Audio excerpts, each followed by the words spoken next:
Hello, everybody. Welcome to 1v1. I am your host, Eddie V. Joining me, as always, is the wise Wisconsinite. Hey, how's it going? I was waiting for you to say my I know, name I was again. waiting for it too. Oh, Jesse Douglas. I'm sorry. Everybody is the wise Wisconsinite, Mr. Jesse Douglas. How's it going, everyone? Definitely our boss man and producer for this episode, Mr. Corey Derrick. I'm in the background, so you can't see me. And you guys, we have a phenomenal guest. I don't know how to say this, but he is a singer, a songwriter, a musician, a producer, literally multi-talented. You know, he's been in a lot of bands. He actually has some new work out there that you guys really should go and check out. It's really good. Hailing from Appleton, Wisconsin, or as he calls it, the Miles in Music. I think Home of the Mile. That's Home of the Mile of Music. That's a festival. I said Home of Mile of Music. That's a very popular festival around here. Unfortunately, will not be happening this year. Can't imagine why, but yeah, it's an all original music festival that goes on for 3 to 4 days. I can't remember, usually through the later of the week, through the weekend. Bands from all over the country come tour. Mile of Music, Appleton, Wisconsin. So I just put in Appleton, Wisconsin, Home of Mile of Music, just because that's something we can say about our city, Yes. Everybody, please welcome John Tyler Starr. Hello, good sir. Good. How are we doing? I am Pretty great. doing good. Yes. If you guys didn't know, he has been in previous bands, Antifreeze and the Stars. He has, like I said, his own music out, and you guys, he is super talented, like crazy. Like you can hear I appreciate it. Thank you. Yes, you can hear his influence of pop punk, of hip hop, of country and other styles. So we're going to get into it, but before we do that, hopefully you guys are following us on Twitter at Boss Rush Podcast. Follow us on Facebook, and also check our YouTube page, Boss Rush Games, and our homepage, bossrushgames.com. So John, tell us a little bit about yourself, and go ahead and plug also where people can find you. Well, you said a lot about it already. I just, after years and years of not writing music for a long time, I did a lot of touring in the past, put a couple records out on some indie labels years and years ago. And I guess I just kind of took a big break on all of that. I was still involved in music. I've done a lot of stage work, live sound recording, as a musician, singer in various types of cover bands and whatnot. But I guess this quarantine thing kind of really gave me the influence to get creative again for once. It's been a long time, and I decided to go under my own name, John Tyler Starr. I always went by John Tyler. I added the Starr on the end to make the correlation to my band, the Stars, just to kind of show that as a sequel to that kind of where that band left off. I'll say 2006 or so. It's been about 14 years, and so it's almost kind of like the sequel to that band, not really, but kind of. So I just wanted that connection made there. What else was I going to say? With that, I have 2 singles out right now. You can find them on Spotify, Apple Music, iTunes, YouTube, you name it, etc.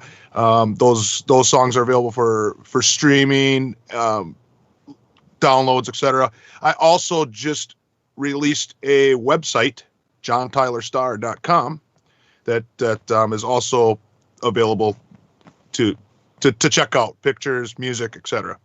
That's another reason I had the Starr on the name, because then I got the domain.com. Yeah, and you can listen to the old Stars album on there, the full album's on there and everything, and yes, and that great music video that you guys made. Good call. Good call. Yes, I sorry. No, go ahead. No, that's fine. I said good call, Jesse. Yes, I did.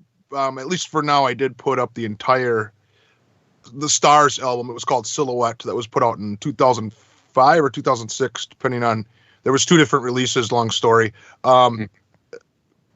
pushing 15 years ago here, and I did put that up on my website for the people that do remember that music and want to check that music out. That's available for free streaming from my website. I also do have that submitted into iTunes, Spotify, etc., and that should be coming out real soon. Nice. Out on those platforms as well. So nice. So how did your musical journey start? Like, what age were you at when you started making music, and what style of music, started influence you to get into creating this content? That's a good question. Well, I really can't even remember when I started because I was that young. My grandma had an upright grand piano in our playroom, and I was plunking on that since probably before my head was just above the keys, and my grandma taught me some simple songs on the piano. My grandma played piano, and she taught me, like "You Are My Sunshine" and a lot of like, simple, what do you call it? Like those classic, those songs everybody knows, "Twinkle Had a Little Star," all that kind of stuff. I can't think of a name to categorize that, but I think you know what I'm saying. Yeah. I learned a lot of those tunes. So I guess piano was kind of my first instrument. I got interested in the guitar. I think I'd stumble across a guitar at somebody's house, and I'd always want to play on it. My music teacher in 6th grade played guitar. She always played the piano when we sang, like in music class, Yeah. And then this one song she played the guitar, and I was like, cool. Why do you play? And I had to ask her after school, like, why she played the guitar on that song and what chords you play and how to play those chords on the song we were doing in school. So I thought it was cool to come home and learn the song that I did. I never got to play it in the class. I kind of wanted to. I don't think she let me, but I was only like 10 at the time. And then I ended up just getting a guitar, kind of pretty much self-taught, and just picking up things from people here and there, like my music teacher. And if I ever was in a situation where there was a live band playing at a wedding or something like that, I was always the kid asking all the questions. I was always, asking all the musicians not only how to play things, like how they hook up the speakers and how they hook up the lights and how they which kind of also propelled me into that side of it, which I do a lot of the background work as well. I do a lot of sound, lighting, production in the background. I do a lot of work like that as well. So, isn't it fascinating as a young kid when you get into music and you want to just educate yourself and just right. Like you want to learn the mixing, you want to learn the piano and stuff like that, and just like engage it. Doesn't it feel fun? Yeah, it's kind of like when you play with your kids' toys again with your kid. Almost, especially when I haven't done it like 10, 15 years, like the writing part of it. It's almost like, man, I remember when this was so fun and so I had no other worries and maybe even came a little bit easier to you because like if you're used to it and then haven't done it for a while, I could see where it would like probably be like riding a bike in some ways, but at the same time it's you have an issue, just trying to get back into that mindset of how you want to write your songs and stuff like that. Yeah, speaking of songwriting, how did you get into that part of music, songwriting? I started songwriting as a teenager. I think a lot of why. Well, I don't know what really made me. I know I've always played around with notes on the piano, even when I was telling you at my grandma's house on the piano, and I couldn't even tell you or remember what, but I know I did that. I'd write things. I think like in middle school, when being in a band started, it was kind of like that was like cool. I started to try to fit in like any other 13-year-old would do in school, and it's not that I didn't want to do it in my heart. Obviously, I was doing it since I was a kid, but when you're at that age, you want to fit in. And I remember I was basically just learning songs. My favorite albums I was learning. Green Day Dookie was one of my favorite albums of all time, still is. That was one of the albums that really taught me a lot. And I remember I started getting picked on in school for playing other people's music. And that kind of motivated me. Well, I can write stuff like this. Don't pick on me, So I started writing stuff like that. With actually, I started a band called Drive Shaft. Me and my friend Don Swain. We wrote, songs. Probably wrote we did write a whole album, actually. I had a little cassette tape of it. I should have grabbed that. I don't know if we're taking a break. I can go get my Drive Shaft cassette tape. It's around here somewhere. I just took a picture of it. But anyway, yeah, I think that's kind of what contributed to the motivation. I remember when I started writing songs. Well, because definitely for me, I love writing songs. Even though I can't play an instrument, it's all for me. The songwriting and the vocal arrangements has always been the thing for me. So you write lyrics and vocal. You're a singer? Yeah. Oh, I didn't even know that. Well, yeah. And by the way, where are you from? I'm from North Chicago, Illinois. Is that where you're at right now? Yeah. Okay. So I'm literally 4 hours from you guys because my friend, his brother's in Door County. And Appleton is, I think, the other side because it's closer to Green Bay. Yeah. It would be half an hour before Green Bay from you. Yeah. So I'm an hour close to Chicago. All right. Yeah, I picked up on earlier you were saying that we're from Wisconsin and stuff like that. I was like, wait, so you're not from Wisconsin? I just assumed you were in the area, but no. I do remember when you told me about this a few weeks ago, Jesse, that you said that you're from Chicago. Yeah, and then we kind of met through the internet, through doing podcast stuff. I started listening to them and then joined them. So, and Corey is from Ohio, so we're all over the place. To be honest with you, I'm so new to this. This is my second interview like this ever. Really, I just did one. With I can't even remember the name of the station, and he's my good friend. I feel like. Oh no!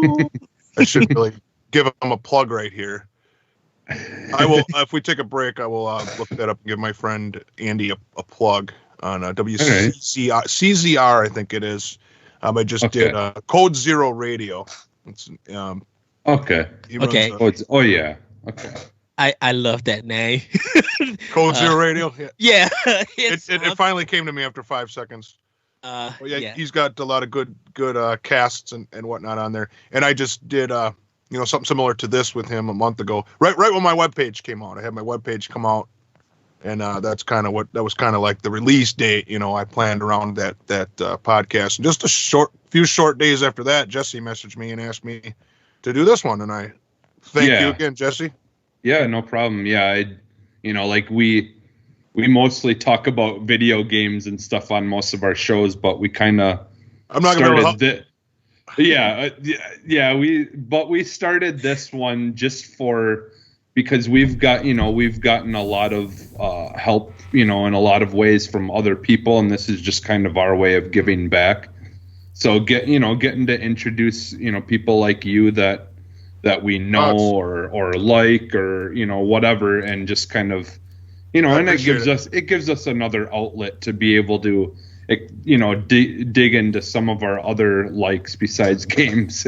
Right. because creative music is kind of a big thing for Boss Rush. It's that we talk about Nintendo music, we talk about music from different video games and stuff, and there are cover bands who do literally like Nintendo music and stuff. Go ahead. I've seen on YouTube people doing the Mario Brothers on the piano, and it's so cool. A lot of that's pretty complex and real cool. And I was like, man, I wish I could play that. And so being able, and there's some people who do play games who don't listen to the game music, who listen to actual artists.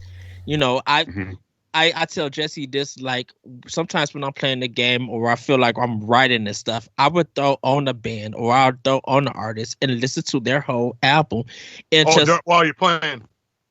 sometimes playing or sometimes writing, just like literally zone in into their music because it transfixes me sometimes to another place, and it really shows that their creativity I'm now really focusing on more than the game itself. Like I can press all the buttons and read the subtitles and do all of that, but I'm just like listen to this artist really say something, really get out their work and what they feel about things and stuff. Their creativity is just like it's so engaging to me.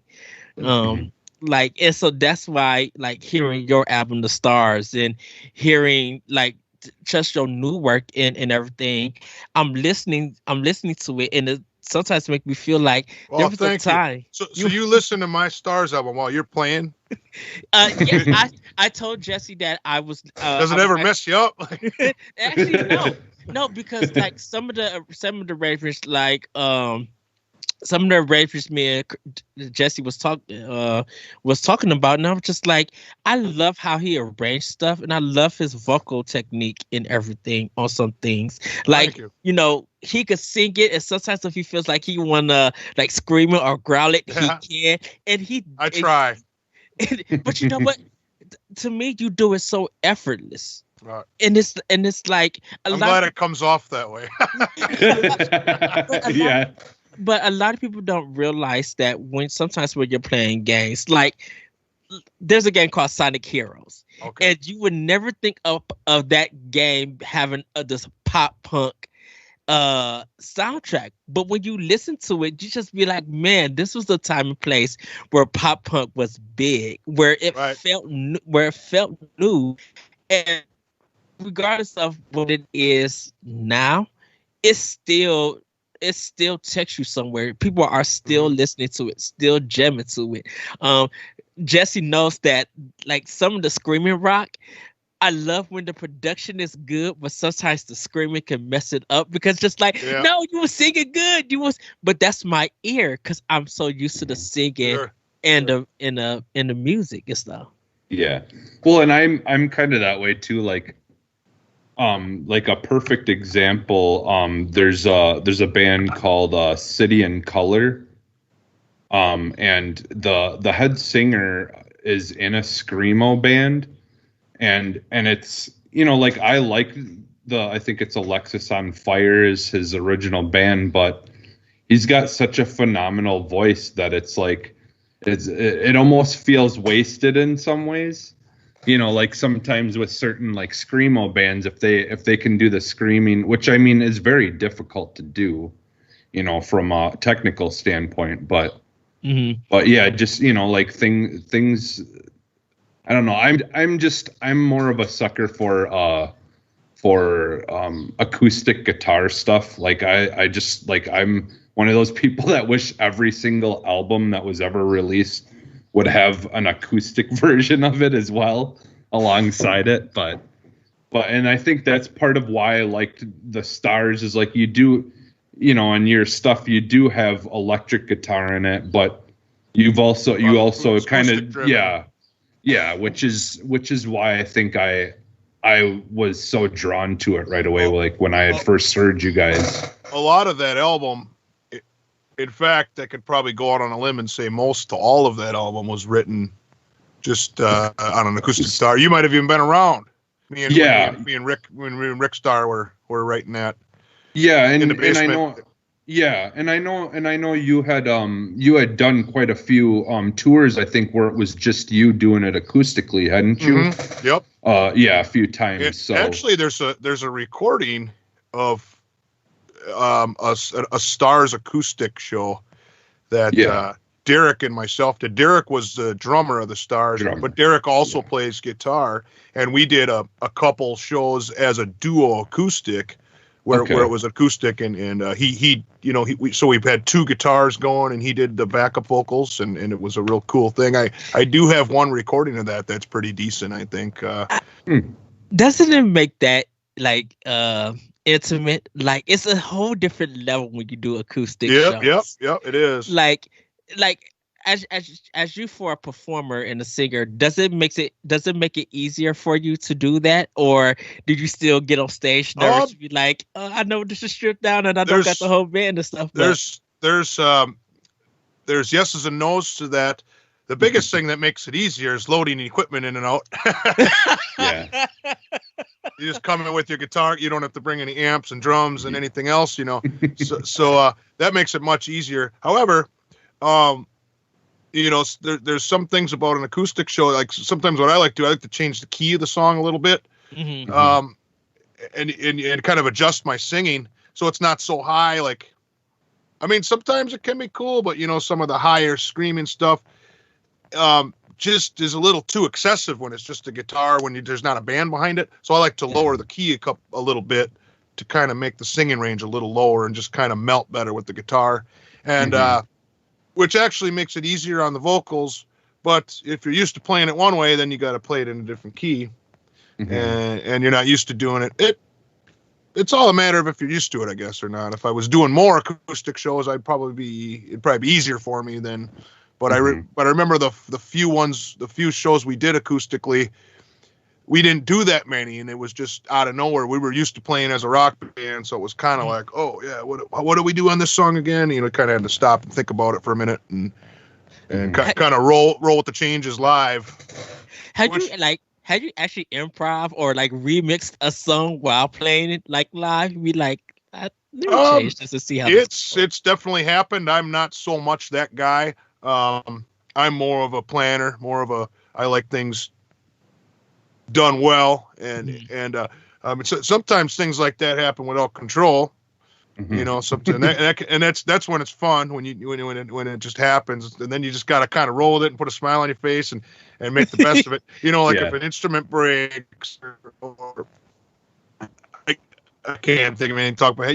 If something goes unplanned at the show, sometimes you got to play off of that, and sometimes that can be cool and fun. I mean, some of the best performances of all time are captured that way with mistakes. Beautiful mistakes that weren't supposed to happen, but maybe meant to happen.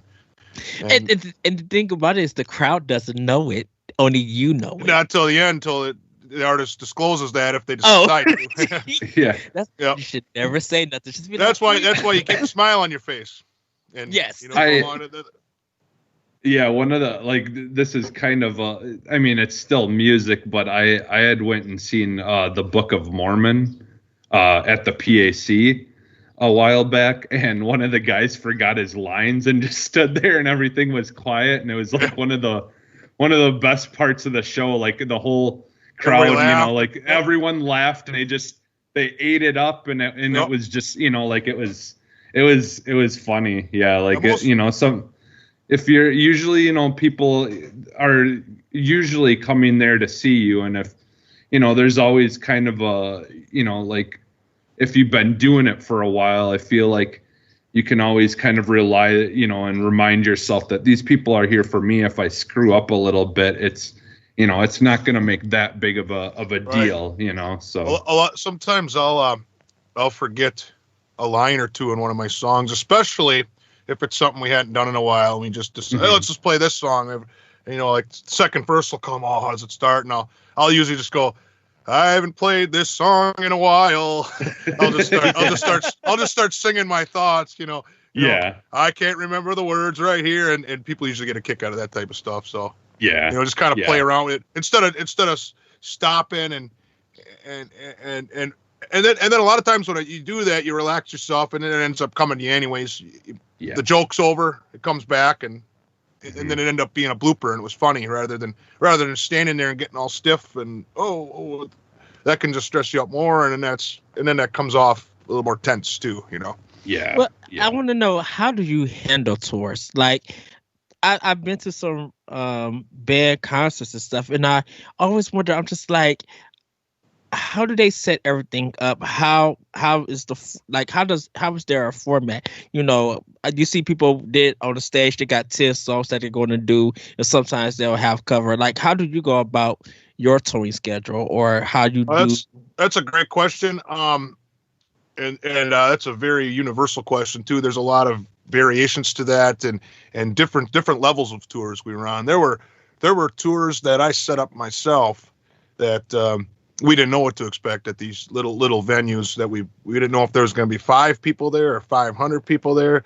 We didn't know what the stage was going to look like. We just rolled up in our van and there's a stage, guys, and it was for the most part we didn't know what was coming on a lot, especially like the more low budget things, the things we set up ourselves. Mm-hmm. Some of the tours that we were on with some bigger names, we did some tours with like Sum 41, the Ataris, Vandals. We did some bigger tours that they had a higher budget with, and we had a professional booking agent. Those shows, you know, we would have snacks and waters and maybe even beers backstage for us.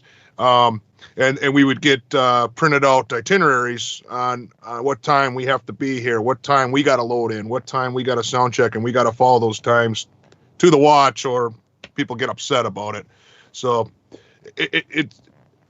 there's kind of a lot of in betweens on that too. Mm-hmm. It was just kind of almost, I guess I could say every day was a different situation. It was always, we had to figure out things from the beginning on how it's going to be here, and kind of stop making assumptions about how things are going to be, because you were never right. You might as well just go into it knowing you're not going to know what's going on. Mm-hmm. Yeah.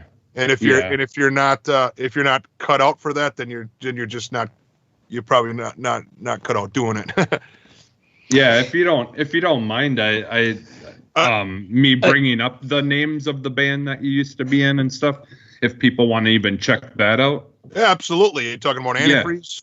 Yeah. Yep. So I had been into, much like you, like the more poppy punk, and you know, like I've kind of grown into liking some of the more hardcore stuff as well now, but like I had never heard of Antifreeze, but I'd heard of, you know, the Vandals and, you know, and obviously Sure. like Blink-182 and all that. And so, you know, like when I had first met you years ago, you know, and either you or someone else had brought it up to me. And so then I had went and checked it out, and like I was just shocked that, you know, it was like right around, you know, right, that kind of music that I really enjoyed at that time. So like I had gone and listened to that, and and I was talking to Ed earlier that, like, you know, listening to like all the stuff that you've done, you know, over the years, like your new stuff, I really like it because I feel like it mixes a really good, you know, like some of your Starr stuff, and, you know, which was kind of Mm-hmm. influenced by your earlier stuff. But then, you know, you doing I believe the band was Nash Vegas, right? Like was that the name of the band that you were in? That's a country cover band I'm in that just does local shows around here. Yep. Okay. But I could tell, like, I feel like your newer stuff almost has a little bit of a country influence to it. Yeah, absolutely. Especially the "Gotta Stop Loving You" song. I've had a lot of comments about that, and especially the modern country is to me nowadays a little more pop rock anyway. Yeah. I mean, if you had a different singer sing that song with a little bit more of that country soul or twang or whatever you want to call it, and then you throw a banjo track or a steel guitar or something on that could absolutely be a country song. I totally. Yeah. And I'm not offended by that or nothing at all. No. I just was like trying to, because, you know, like you hear a lot of times, like, you know, and I feel like you're a good example of it, is, you know, musicians, they'll at times they kind of take a little bit of different kinds of bands that they were in, and they kind of, you know, like you can see things progress and kind of evolve, you know, over time. And I feel like like your new stuff is a really good evolution of the original Starr's album, and you took a little bit of that like more country feel into it, and that mixed really well. I'm glad you observed that. I don't know if it's even an intentional thing that I did, but is uncreative as a cover band can be. I did spend a lot of years in that band, and I think there's just some natural I played guitar in that band for 6-7 years. There's going to be some natural things that contaminate my my artistic side. I shouldn't use that word. I couldn't. Think of another word. Influence. It's a mixture. Yeah, just influence. Yeah, that's because I didn't mean it in a negative way. Yeah. And contaminate sounds like a negative thing, but yeah. That there's kind of there's no way really stopping that influence. I mean, I spent a lot of time in my life performing that style of music and learning those tunes. I had to learn. I had to learn that music, and that's going to rub into it a little bit. And yeah, and that's what me and Jesse was talking about. I mentioned to Jesse that when it comes to country music, for me, it's always the songwriting. Yeah. Oh yeah. Yeah. The songwriting is That's what got me into it. That's what got me into country music. I never, when I was a kid, I was more. Like I didn't like hip hop. I didn't like country. Well, especially when I was a teenager and growing up in the 90s. The 90s music was so separated back then. You weren't allowed to like more than one style of music. You had to be defined as, when I went to school anyway, that's how it was. You had to be a grunge guy or a punk guy or a rock guy or a rap guy. I hated that I wasn't cool with one crowd if I listened to this style of music. I didn't like that because I always liked all styles of music, and I was considered a weirdo because of that. But I didn't care. But you know what? It's very helpful when you learn different styles of music. It is, and that's what frustrated me about it. And it's kind of weird, definitely in your teen years when you're stuck to one style. Because like my high school, if you weren't East Coast, you was West Coast. If you wasn't West Coast, it's kind of like that. And actually, I think that kind of coincided with the hip hop music, especially. Like they had, I don't remember like Snoop and Dre, they were West Coast, and then I don't even remember who was the East Coast guys, like Nas and Biggie, Tupac, Biggie and. But while I'm like in Janet Jackson and Sisters with Voices SWV, here I am loving Madonna. Here I am loving some of the Metallica. Just hearing different versions, like even with country stuff, it's just like, yes, I don't play it a lot, but I'm listening to jazz. I'm listening to classical. I even had a couple jazz albums when I was a kid. Like I had a Chick Corea album. I had a Miles Davis album. But I had a Pearl Jam album. I had a Green Day album. I had a Snoop Dogg album. I had almost every genre. I had a Nirvana album, Metallica. I had one CD from every genre, and I could only bring out one CD when I had a certain friend over because they wouldn't like the rest of them. But and as a musician, it's good to diversify yourself because you have things to pick from, things to learn. If you know nothing about hip hop, if you try to do a hip hop track, people are going to laugh at you or really judge you because be like, that's not hip hop. That's some phony mess that you claim hip hop. And it's just like, once you get more music and once you educate yourself and learn different styles, I think, yes, definitely for you being a producer stuff, you are able to be like, I could fix this and make your work better from what you got. Because I have experience, but I know what sound that you're trying to go for and I can help you achieve it. Because I've done a lot of that. I've done a lot of that actually. For years I've worked in recording studios, not so much lately. Kind of a little bit. Kind of actually back in the mid-millennium days when I made that Starr's record. I worked at a studio in Green Bay, and I got a lot of artists I work with, and so a lot of artists were very particular about what they wanted, but a lot of them were very open, and they wanted me to help them on stuff. They're like, hey, if you have any ideas, throw it our way. And I always would kind of say, yeah, that's kind of how I work. But if you guys want to do your own thing, that's fine too.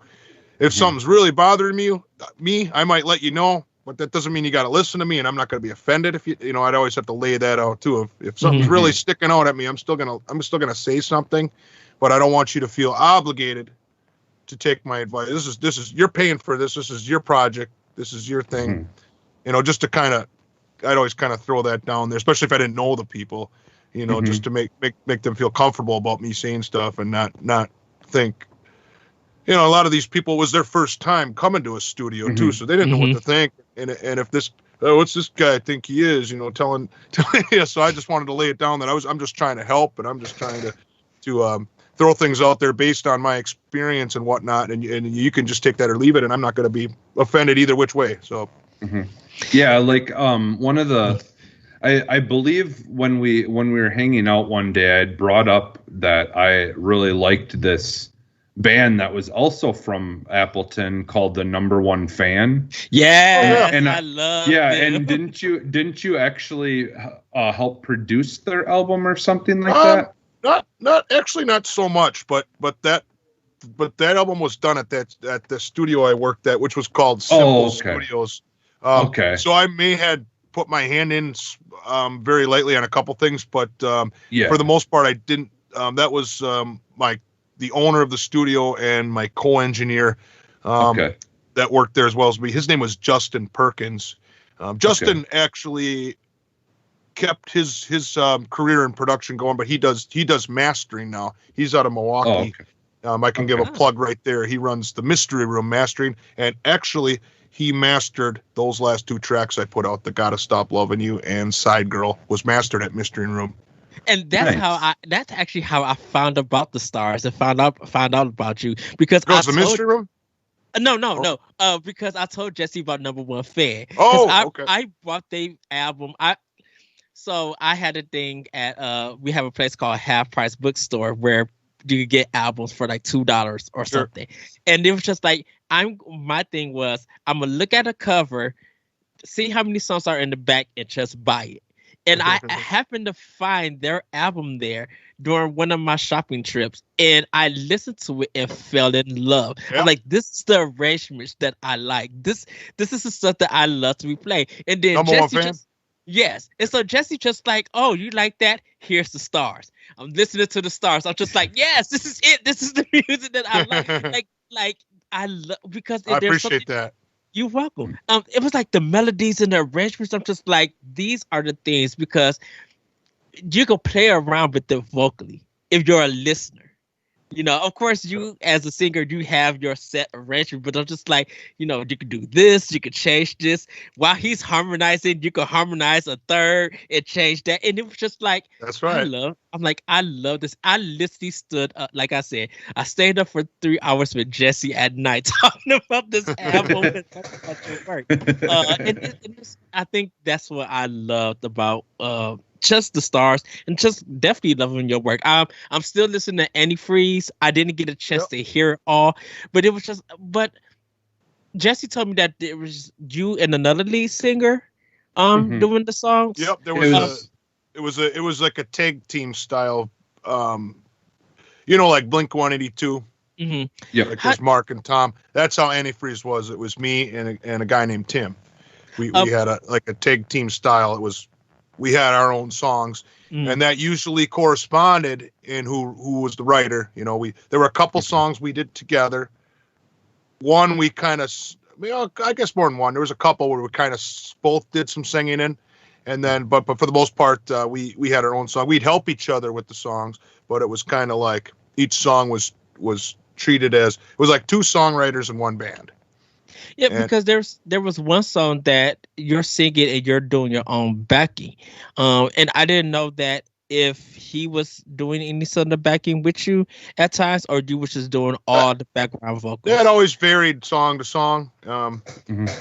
If he wasn't feeling the parts in a song, then I'd just do it, and vice versa. I think it was just when it. If we were putting on a live performance, then he would be doing them, because I mean, there's not 2 of me at the live show, so he would do them at the live performance. But on the record, it was just kind of each part was just looked at, whoever was feeling it more, whoever maybe one of us had a range that was more optimized for that part. Except, whatever reasons, was taken part by part. Now, I have to ask about Dear Heather. Was that to actual Heather, like an actual person? It was an actual Heather. Really? Yeah, it was. She was from California. I don't remember what part, and I don't really remember too much about her. I met a lot of girls on the road. So. Because it's just like you were singing, and then you was just like da da da da. I'm pouring my heart out. Yeah. When I get over a tour, and I'm just like, hold on, is this part of the song, or is he really speaking? Yeah. Yeah, and I mean, it was a little embellished and fictionized a little bit. Is that a word? Mhm. Fictionized? I don't know. You know what I meant. yeah, But I mean, but she was a real person, and I was, directing it at her, and a lot of it was kind of based on a true story type of thing. Well, and is that a lot of your writing? Like, it's like real things that happen to you, or is it half and half? I feel like when I was younger, it was more all real things, and as I got older, it's just kind of like ideas that I have, like Side Girl. I have a girlfriend I've been with for almost 4 years now, and before I showed her the song, I had to explain to her that this is just an idea I have that fits this style of music. Yeah. And she's like, well, but if she would have heard it without me telling her that, she might have been questioning me a little bit about why am I writing that song. Yeah. But yeah, it's, that song obviously was completely fictionized. It's funny, there are people that won't. I asked a friend of mine to do a rap part on that. I asked a couple people, and one of my buddies turned it down because his words exactly were, I'm a married man now, I can't be singing about Side Girl. and he was, that's how he was. And I said, well, I don't agree with that logic. I mean, I think I think you should be able to put yourself in a place, just like an actor puts himself in a place in a movie. Mm. Yeah. That's my belief and my opinion about it, but every artist is entitled to their own feelings, and if you're uncomfortable doing something, for one reason or another, then you probably shouldn't be doing it. So I respected his answer as much as I was like, man, because I knew he would have been good on it. Yeah. And I was like, man, I wish he would just not be thinking like that. But just think of the bars that you could drop. It's the bars. Jesse, you was going to ask him something. Oh yeah, I was gonna just mention, like, I know, like, you had kind of mentioned a little bit about, like, a bunch of like tours and things like that, and like one of the things that I was kind of like surprised to learn about, like, when I sat down with you, there was a couple of times where we kind of talked music or whatever, and you had mentioned that you actually got to tour in Japan. I did. And I seen that you guys also, you had released your albums actually released there as well. Was, yep. Yeah, so there was a subsidiary label called Bullion Records, I believe, that distributed our release out there. And man, we were actually like more known out there than we were here. It was kind of strange. Like, I remember playing there, when they first booked the tour, and we did a couple shows opening up for the Vandals, and then they booked us a couple shows that we were just headlining, and we're like, headlining? We never even been there. Yeah. Like, what do you mean headline? Like, when we headline a show in America, we're lucky if there's 50 people here. Like what's gonna? And there was a couple, like 200-300 people at our show, and they like actually knew all our words, and they can't even speak English. Yeah. And we're just like, well, how come we can't play at the venue up the road from our house, and nobody knows who we are, and then we go on the other side of the world, and it's kind of cool. It was very very fun. Yeah. Japan is a whole new level. Whole new world.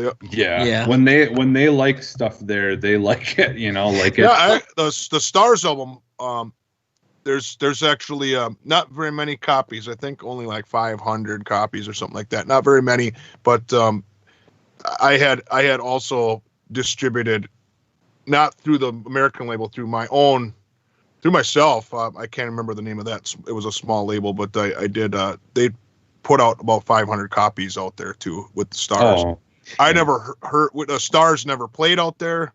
Yeah. And I never really heard anything back about that, but I shipped them myself, so I know there is 500 CDs of the Starrs out in Japan. So Because there are some songs that sound like an anime theme song without you not even noticing it. Just like, oh, this sounds like an anime theme, and I'm here for it for some Yeah. of the Star tracks. And it's just, and maybe people found out, like, hey, this sounds Yeah, something maybe that I someday like. that'll come around. Who knows? Yeah. It's I mean, that's kind of why I'm doing this again. It's it's people like you. I really appreciate that you guys know my stuff and like the music, and it might not have got famous or anything that everybody Mhm. likes, but I know there's people out there. I still get asked all the time for 15 years, and I think that's a lot of what gave me the drive to get this website out and get some new music out again. Is just just because there were some, not thousands upon thousands, but there's a good handful of people out there that remember that music, the Stars and the Interviews, and still have a heart for that music and love it. And I guess I'm just kind of trying to do something again, just to kind of get connected with those people again. And so, Have you ever written a song that it was just hard? It was hard to do, like record and put out because maybe it was so emotional to you that you just like, I just can't let no one hear this. Kinda, not so much, but what pops in the front of my head when you ask me a question is when I was like 17, 18, when Antifreeze first started, before we signed to the label, we were doing local shows around here and whatnot, and writing tunes. And I wrote a song about a girlfriend I had at the time. And then when I broke up with the girlfriend, I didn't want to play the song no more. Yeah. And the rest of my band liked the song, and it was kind of popular, but I just couldn't do it. And I mean, the title of the song was her name, and I didn't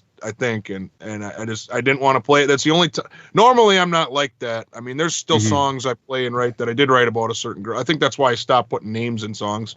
Maybe it was the name. And I think that was talk. Well, we could change the name because it wasn't published yet. Like we were just playing it, like it wasn't even recorded yet. So it wasn't even like I had to. We could have slightly changed it, but I still just. Emotionally, it must have hit me somehow. I just didn't want to play it anymore. I didn't want to hear it anymore. I didn't want to do anything with it, and it went in the trash can since then. Oh wow! I don't even know if I remember how it goes much anymore. Kinda, but Corey, do we have any questions in the chat? No, but we have a lot of people watching. What's a lot? Well, on Twitch we have 5 people watching on Twitch. We have 6 people watching on YouTube and 1 person watching on Mixer. Oh, cool. Oh, okay. That's a lot for us. That's more than 10. Isn't that busting the limits of? No, just kidding. Yeah, we're gonna have to shut this down, guys. We're too many people. Are in the works of doing an EP or album, or just like in planet, or just like you said, getting back to it, just writing songs? I do have a plan on making an EP. But I kind of have a goal of hopefully by the end of this year. I put out those 2 singles, and I think I'm going to let them ride out, and I'm going to try to make like a 5-6 song thing, and put that all out at once. I'm already working on 1 to 2 more. I got 2 ideas, and I got 2-ish that have started pre-production already. Actually, I have a session tomorrow with the writers. I'm working on one of the songs with. Tomorrow all day we'll be working on a tune, so a new one in the studio here. So nice. I can plug my writers right now. Good. Aaron Voris, a good friend of mine. He's also a singer songwriter. He co-wrote "Gotta Stop Loving You" with me. Lyrically, we did the. I came up with the chorus. He came up with the verse kind of melody, and then we just kind of bounced ideas on it. And I've been really enjoying that doing it that way. And this next song, I got another friend named Brendan Burmeister. He's actually the Dream Day man here. This shirt. He's a wedding DJ. I've actually done that a couple times too. I did some wedding DJing the last couple years. I'm not this year, I don't really have a choice this year anyway, even if I wanted to do it. But I decided to take a break from that, mainly because of this John Tyler Starr project. I'm kind of trying to not be so busy with other entertainment, so I got a little bit of time to get things moving with the John Tyler Starr thing. So I have to say, I love the cover that you have now for your singles, with the dress shirt, black and white. The black and white. My girlfriend took that picture with her iPhone in my basement, and some little bit of lights set up, and then just put the black and white filter on it. That's all it was. I like it too. It's very professional. Oh, thank you. And if she's listening, or she will at some, she'll appreciate that, won't you, Jenna? I looked at it. Oh, go ahead. That was actually her idea. You know, when we were going through, like, right when we just did a little photo shoot in my basement. I had her help me with that, and we were going through the pictures, and she said, "This would make a great album cover." I'm like, "Yeah, I totally agree with that." And then that statement kind of stuck in my head. And then when I was putting, uploading the music and putting my website stuff together, I was like, "Yeah, this has got to be the thing." So, yeah, because I don't know. It's something about that pops out. I'm glad to hear that. Yeah, monochromatic stuff, when it's really done nice and it tells a story, but I'm just like, it's a work of art. When you say monochromatic, you talking about like black and white, like two color? Black and white, yeah, yes. Now that you say that, I think that picture kind of influenced. I don't know if you've seen my website at all, but my website is very black and white. And I did that for two reasons. For one, I kind of just wanted to try it. I can always change it, I just wanted to try it. And for two, I'm kind of new to designing website, and I did that myself. I'm kind of new to that stuff, and I figured I'll keep it simple. And so I don't try to make a big mess out of stuff. And I felt like the black and white is just easy. Like, it's almost like anything looks professional if it's black and white. So I was like, I'm just gonna keep this black and white. So yeah, your so website it still looks okay. Your website is very clean. I do people to go and check it out. I just used a site builder, and that's it. No, it's kind of my. It took me a while to put it together. Half of the time was me trying to figure out how everything works, and because I'm not been through that. I'm not so good with that. When it comes to audio, that's what I get good at, audio and music. And once you start getting into picture and video, I get a little slow. I know a thing or two, but it takes me a while to figure out how to get things working. And Corey, you was going to chime in? Oh yeah, I was just saying I know all about building websites from scratch. Well, maybe we'll talk after this. Huh? We just redid our whole website, and it took me. How long do you think I spent? It looks nice. Oh, thanks. It took you a week. I will actually keep you in mind, because I actually, now that you say that, I remember when I was talking to Jesse a week ago, when you gave me the link, Jesse, I clicked on, man, this website looks nice. Yeah. Corey's put a lot of hard work into that, and yeah, he does an amazing job. And in the past, my brain never really noticed the quality of websites until 2 months ago when I had to spend some time putting my own. Now it's just kind of like now I kind of noticed that when I quote. Yeah. But honestly, like Ed said, like I do like your website. It's very, very simplistic. There's a lot more I can do with it. Easier. Right. There's like more you can do to it. You can do all the cool, like, when you change pages and it like crossfades. There's all that stuff in there, but I just wanted to get something that was plain and simple out. And I was like, and not get stressed out over it. That was my other whole thing into going to this whole project, whether it's website design, writing, performing, practicing, no matter what it is. I'm not in any agenda on this, and I'm keeping it that way on purpose to just keep that stress level down. Once that stress level comes up, it's just like, and you got deadlines and stuff, then it's hard to stay in the groove with it, for me anyways. Yeah. Have you ever like woken up from a dream? It's just like I gotta write this because like a lyric or a verse came to your mind. You read my mind, don't you? That is actually how a lot of my melodies come to me, is in my dream and I sleep. And I actually Gotta Stop Loving You. That chorus was born in my sleep in a dream. Funny story, actually. I remember the dream.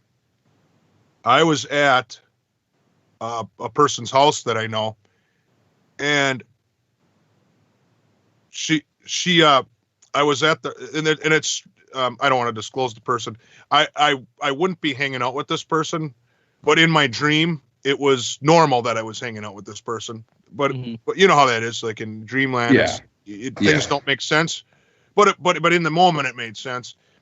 And she pops in a CD in her living room entertainment system and said, "Hey John, you still do recording, right?" And I'm like, "Yeah."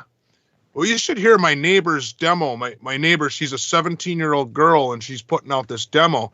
This is all going on in my dream, and the demo was that song.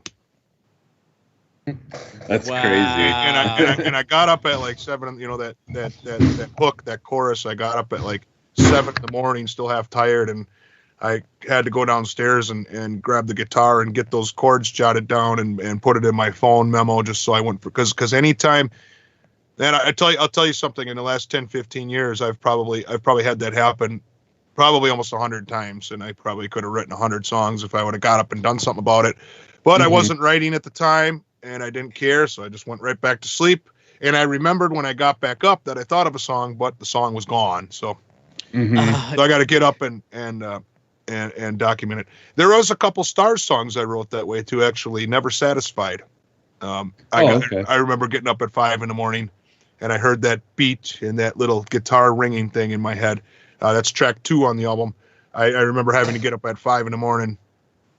And actually, I was ambitious enough then when I was younger. I don't think I went back to sleep. I think I was up at 5 in the morning, and I was already recording and starting the recording process on that. So, yeah, I literally had to grab my phone sometimes, run downstairs, and go outside and just sing it to the phone. Oh, yeah, because you don't want to disturb you outside, so you. Yes, it did come back and hear it and be like, okay, I got my vocal arrangement. I remember a little bit of where, okay, now these are the words and stuff. It's the weirdest thing. Sounds like we might have to try a collab someday. We might have to. But because we know that you have a show tonight. Would you like to promote that? Do you have that? Still have the show tonight, or did that end up getting? I don't. Okay. I don't even remember which show. Oh, okay. Talking about if I did, it had gotten canceled. At least I hope so. Yeah. Anybody out there, let me know if they're expecting me to play anywhere tonight. Where would you remember? No, I don't remember. I think it was like one of those things where it was a possibility, but I wasn't sure. There's been a lot of those. Yeah. A lot of those. Yeah, because I know like things had changed a little bit here. So, a lot of places obviously still opened back up. So I wasn't sure, but yeah, I should have got that across that I don't know for a fact, but because it was something that was possible, I guess. But yeah. Well, yeah. How has your quarantine time been before everything opened up? If it wasn't for the quarantine time, I don't think those 2 songs, my 2 new ones, would have happened. I really think so. I guess there's a lot of negativity that's happened with this virus, this world events, but I guess I always try to look at the positive, and for me personally, that was one positive outcome that came to me, and I guess I was fortunate enough to have that work out and happen. I'm a pretty busy guy when it comes to music with the cover band productions and playing and stuff, and pretty much every weekend I got something going on. Both days, sometimes even on a Thursday night too, and that kind of burns me out on playing and writing and stuff. So it's even if I physically have time to do that, it's just kind of the getting out the guitar is just a little more, when I played it for 4 hours straight, 2 days in a row all weekend, it's just kind of want to take a break from it. Mm-hmm. So without having that exhaustion of all that going on, it was, after a couple weeks of no shows, I backed up my truck to my garage and I loaded all my equipment down in the studio and everything's down here now. I don't, and just have a couple friends over, have a couple beers, and there's the guitars and magic starts happening. Yeah. What about your date nights? Have you been able to have any date nights? Yes. Yeah. She doesn't think we have enough of those, and maybe we don't. I'm kind of boring. We did have a dinner last night with my parents, so I don't know if that's considered a date night, but it feels like it was a way to get away from music and create and just be like, I'm with my baby, I'm with my fam. Yep. We try to. It hasn't been the restaurants have been closed, but before restaurants being closed, me and Jenna kind of try to do a Friday night mm-hmm. fish fry thing. It's kind of been a thing of last year. If I didn't have a show, or sometimes my shows on Friday, I don't have to be there till late, so we can still catch an early 5:00 dinner or something. Mm-hmm. And that was kind of our thing. Now the restaurants are closed, so that hasn't been so much of a thing. I've been doing the cooking at home on Fridays. What have you been making? Like on Fridays, fish. I'm a big fish fan. I'm one Wisconsin thing I'm a fish fry guy. Yeah, so. Midwest, like the fish fry on Fridays. Yes, that is true. I call it fish fry, but ironically, I actually prefer the baked haddock or the baked cod. It's healthier, and I actually, if I had to choose, I do like the fried fish once in a while. Mm-hmm. To change it up. But if I had to choose, even when I was a kid, I always liked the baked haddock that you dip in the butter. That's what I've always liked. I prefer that, especially when it's got too much breading. When I was a kid, I'd always peel it off, and my mom would laugh like that's the best part. And I'm like, no, the fish is the best part. Yeah, a lot of us in Illinois we do boneless catfish. And we do spaghetti, and that's the only time that I could put like hot sauce on spaghetti, or even do hot sauce. Always on spaghetti and catfish. Hot sauce is something I miss. I used to put it on everything, and like the hottest sauce. And in the last several years, I get stomach issues if I eat too much. Even now, if I have even just a little bit of it, it ends up hurting later. So I don't. I can't really partake in it anymore. I really miss that. Yeah, I know. Fingers crossed. Fingers crossed that never happens to me. One of those, I love it too much. It's either one of those old age things, or it could be that I was really nuts with that stuff. I mean, I would get one of those industrial Tabasco sauce, the big one. Yeah, that would be gone in a month. Like. What? How? I just dumped that stuff on everything. And I wonder if that's why I can't have it anymore. If I just had too much of it in my days, and your body's just like, not today, not today, Satan. I will say though, at the time when those would go up quickly, I lived with my sister, and she was kind of in the same phase. We were both just like. I couldn't make a meal without that Tabasco sauce being out there. It's addicting. Yeah. It really is. Yeah. Like I love hot sauce on everything. Like I remember it, like I couldn't eat certain foods without it was like, it was really addicting. I had to have that stuff on there. My friend, he puts hot sauce in ramen. And I'm just like, are you serious? Chili powder and ramen. Oh yeah. I used to pound jalapenos, you name it. I can't do a lot of hot sauce because it burns. I can't really do it. A little bit of sauce I can do if it's not like not like whole peppers, like seeds. The seeds really kill me. If I like if I the pepper seeds. That's what I think. I think that's where all that comes from anyway. But those like settle in my stomach, and those really hurt later. Yeah. I still can if I'm very, very, very bad, just a couple little drops of salt. But the problem is, I can't just have it always ends up. I got to pour it on, and it doesn't. Well, we will be letting you go. Okay. Jesse, you have any questions for No, I think we covered quite a bit. But all the way down to the hot sauce. Yeah. Yep. Yeah. But Corey, anything in the chat or anything you had to add or ask? No, people just really enjoyed this because like we kind of got away from games for a little bit. Because I mean that's why people. I wanted to say one thing about games before. Yes, go ahead. What's really funny is back when I was a kid, I loved video games like Nintendo and I still would play those once in a while if I had a system. And that's when it was weird to like video games.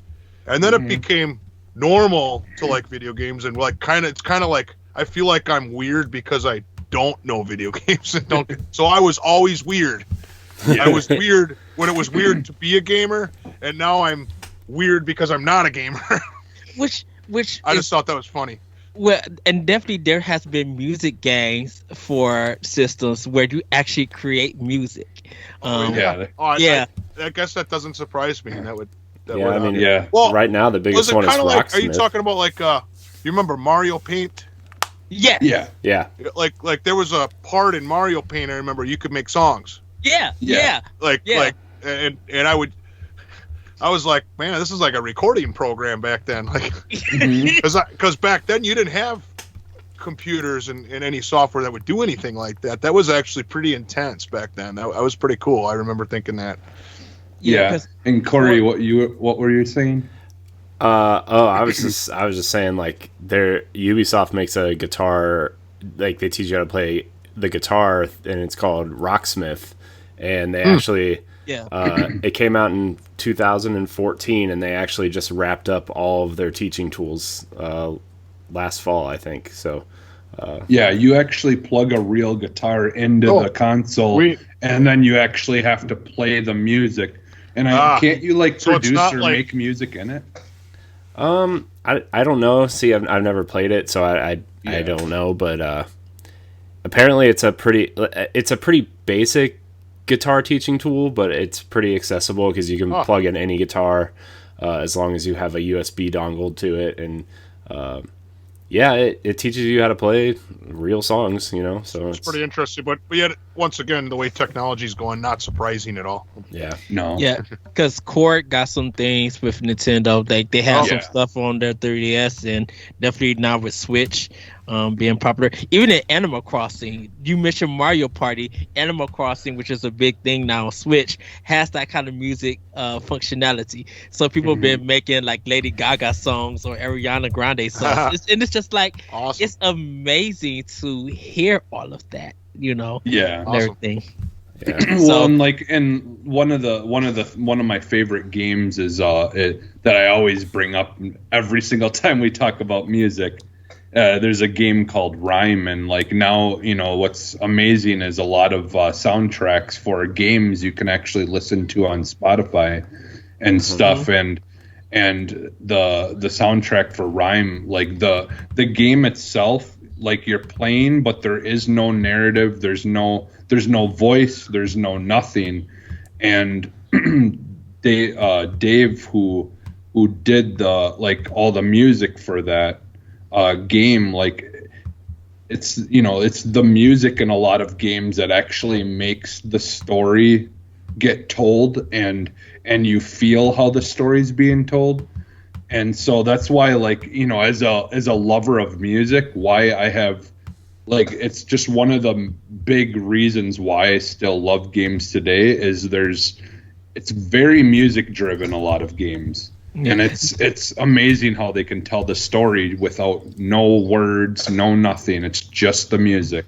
that's really following you along. So yeah, that's why everybody wanted that Tony Hawk remaster 1 and 2. They wanted that soundtrack to be like this game. I remember that Tony Hawk. I remember that back in the day. Yeah, it's coming back in. They already Corey mentioned that they already have the Spotify. Yeah, it was so important. That soundtrack to that game was so important because of that soundtrack. You know, I got so many people into new types of music, and you just like every time you hear a song, like every time I hear one of the songs from the Tony Hawk soundtrack, it's like I remember like trying to grind this rail down the mall or whatever. You know, like it just. Yep. But it was so important, and I think they nailed it pretty much. There's some songs missing, but they got the core music in there though. So I just remember people were like, "No Goldfinger, no sale." Was a hashtag going around. Yeah. All right. Well, everybody, that is going to do it for 1v1. Once again, John, go ahead and plug again. Thank you. Check me out. Check my new music out. JohnTylerStarr.com. That's JohnTylerstarr.com. Yes. And you can check my new music out on Spotify, Apple Music, your favorite platform, TikTok, you name it. It's out there. Should be. Yes. Nice. Jesse, where can we find you? You can find me almost everywhere as Phantom NXS, including now TikTok. I started getting into not for consumption, more for production. I just had all these videos and just little things that I took with my phone, and I'm like, you know what? I wonder if I could do something funny with this. And you know, like I don't know. I did something where it was like my recording of one of the robots that talks in the beginning of when you're going through the Star Wars ride at Disney World. I had recorded that, and then I made it look like he was telling a joke, like because there was just things like that, just weird things with my kids. A lot of animal stuff on there of just animals like with funny things over them or whatever. So, but yeah, so all right. Well, I'm gonna let y'all go because I gotta use the restroom. That was a long interview, but it was really fun. Yeah. So I really appreciate you guys. Yeah, and I'll definitely keep in contact with you because like once shows or anything's going on, like I said, I'd love to go, talk with Geoff and stuff again. Yep. And sounds great. It just do it between doing this every weekend, like we're busting our butts to constantly get stuff out, and kids, I don't go to movies anymore. I don't do any of that stuff. So. Well, make it happen one of these days. Yeah. You can find Corey at I am Corey in HD, or yes, and you can find me at that retro code. Everybody, once again, thank you for watching 1v1. Thank you, John, for coming to the show. Thank you. Thank you for having me. I had a lot of fun. Yes, we will see you next time on 1v1. Bye, everybody. Goodbye.